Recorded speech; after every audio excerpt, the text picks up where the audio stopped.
So I've been lucky from having seen this country from a lot of different geographic perceptions and from professional perspectives, and hope to share some of those thoughts with you today.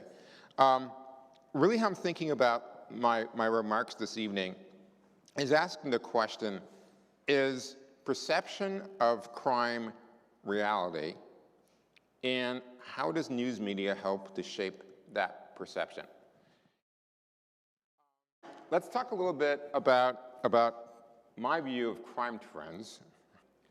2019, in many places, if you look at the national data, in terms of, I'm really going to focus here on homicides and aggravated assaults. In other words, a shooting that did not lead to a murder for the most part. By 2019, there have been record decreases in crime. The long-term trend by 2019, going back almost 20 years, showed a continued and consistent downward trend in crime in general, and particularly in violent crime. And then, of course, 2020 happened. It shifted so much of what we understood about our society, what we understood about our families and ourselves. And unfortunately, one of the reflections was an increase in, a rapid increase in violent crime. At the same time, there's a significant decrease in property crime. Now, one thing I'll not tell you is why there was a rapid increase in violent crime. But we do know that homicides increased over 2019 to 2020 by about 29%, the largest year-over-year increase that had ever occurred in the history of data collection on homicides. We know that in 2021, the increase was still occurring, but was slowing down, that from 2021 compared to 2020, the increase in homicides was about 5%. And if we looked at the first 6 months of data from 2020, really dependent where you were looking. First 6 months, there's still a slight uptick in homicides, but it was really slowing down. I think once we see the full year data for 2022, we'll generally see an overall decrease in homicides with exceptions, right? There's some jurisdictions, Portland, for example, had a record number of homicides last year. Houston just reported its crime data today, front page news of the Chronicle, showed an overall decrease in crime. So there's some variation, as always, across the country. But that general trend of a spike, hopefully no one's calling it a blip or anything else people are calling it was real. More people are dying. We had I think about almost 22,000 homicides in 2020. It was an awful year against the context of several things occurring, right? Record sales of guns. So now I believe there are about 1.2 guns for every American citizen, I have the data right, but only about 40% of the population owns a gun. So that means there's a lot of people who have lots of guns, and a big chunk of people have no guns. Now, the challenge is, all those things occurred, and when one looks at the crime data, one says, I see this giant spike in 2020 that must have happened because of, okay, well, now you can have some options here. Option number one, is it because police officers felt the society didn't have their back anymore, so they stopped doing police work? Is it because the crash in legitimacy meant people are no longer respecting the law and so taking law into their own hands? Is it because police officers engaged in a cynical work slowdown and stopped doing police work to treat everybody, teach everyone a lesson? I'm not giving you any of those answers. I don't know. The problem, though, is when we look at the latter half of 2020 into 2021, everyone had an answer. And in my view, most answers are already based on the biases of the person who is trying to provide the answer for you.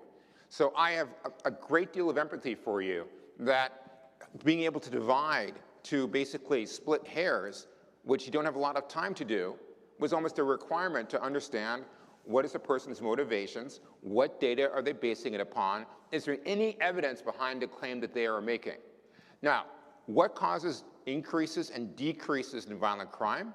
I think is a difficult answer even for esteemed social scientists to understand.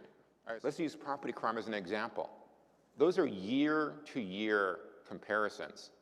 And I remember how I showed you that in 2019 to 2020, there was a significant fall in property crimes. And that continued into 2021, right? Because we're still in the pandemic, we're still in Omicron. So one would expect property crime to start reverting back to norm because society was returning back to normal patterns of people leaving their home to go to work during the day, cars being broken into, et cetera.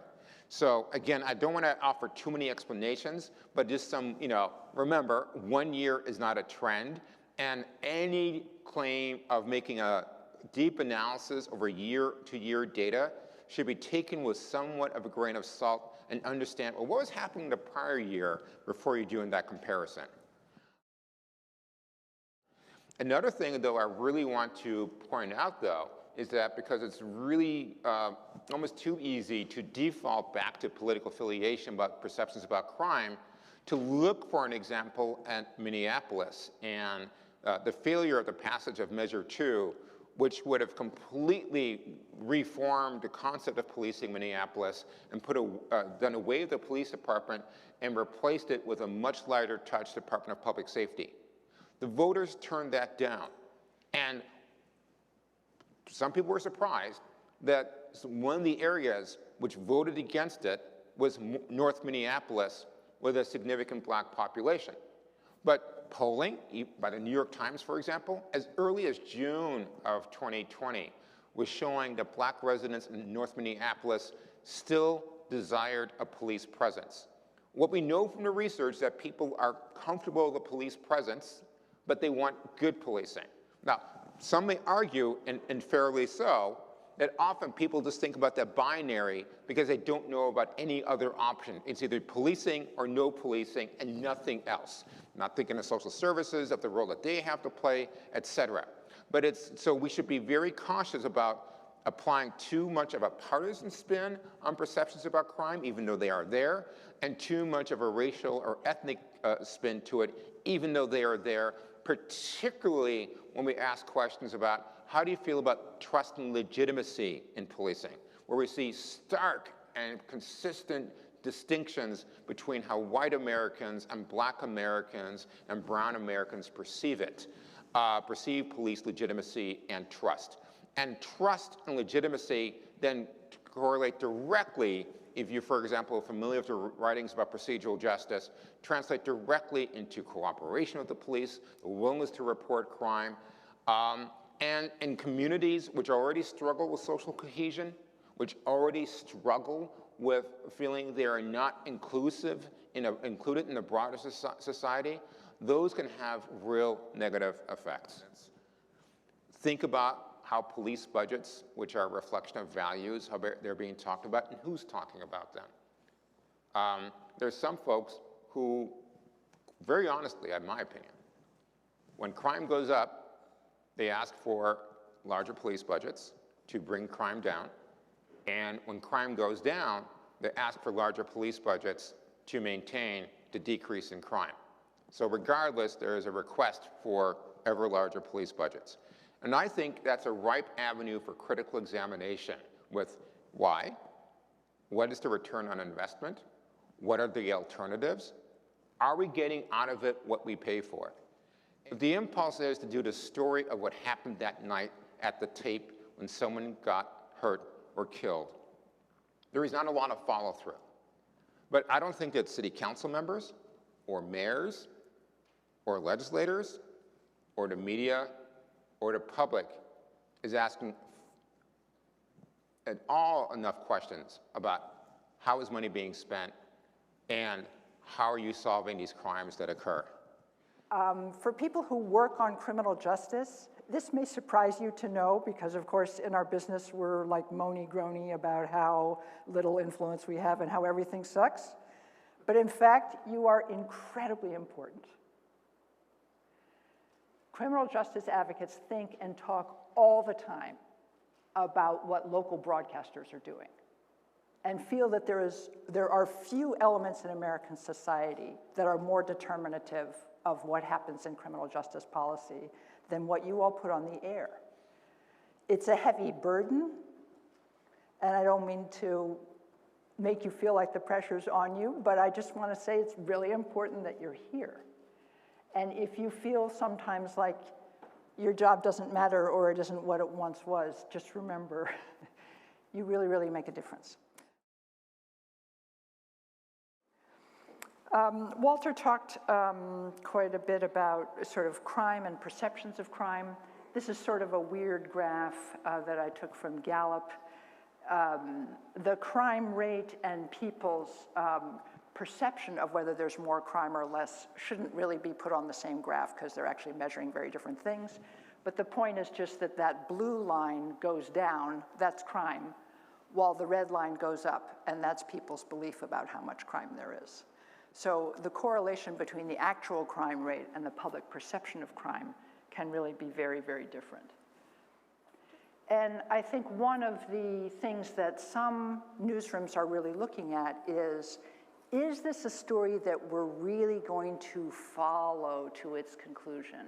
Are we only going to report the crime, or are we going to keep going through the arraignment, through an investigation, through the trial, and even what happens to the victims and the family members of the perpetrator, or the person who's convicted? It's a very, very, very long tail that comes after that sometimes extremely quick moment of a crime. How much are you willing to devote yourself to covering the downstream effects of a single crime? Our number one responsibility is to be clear so that our readers know what we're talking about. And the criminal justice space is full of advocates who want to tell you what language to use. We're under pressure all the time to talk about people coming out of prison as returning citizens. Well, you know what? I'm not going to do that because most people have no idea what that means. Plus, some of them might not be citizens. It's not even accurate. So I'm not saying that you want to use dense language that your audience is going to click away from. But we should be aware how the language that we use lands on the ears of the people whom it's describing. It's a highly, highly contested and politicized field, and you know that. First of all, every court case is somebody standing up and saying this happened, and somebody else standing up and saying, no, it's not that, it's something else. Like, it's really hard to thread your way through this. It's really hard to cultivate sources within the police while also maintaining objectivity about them. It's a very powerful institution. Walter talked about some of the budgets going to the police. A lot of that budget, I was just hearing the LAPD has 25 full-time staff in its Public Information Bureau or whatever it's called. The LA County Sheriff's Department has 42. You know, they're all taking video. They have pretty sophisticated PR operations who are there to affect what you do, tell you how to do it, and try to get you to do it their way. It is difficult to withstand that pressure. But again, I think I admire you for being here for this conference. I hope that you derive a lot out of it, and if there's anything that I can do from what the Marshall Project knows about covering criminal justice, we are also happy to help. We've had a lot of really productive partnerships with local television that have had a lot of impact in their communities. So we're also ready to be a partner to all of you. Thanks for being here.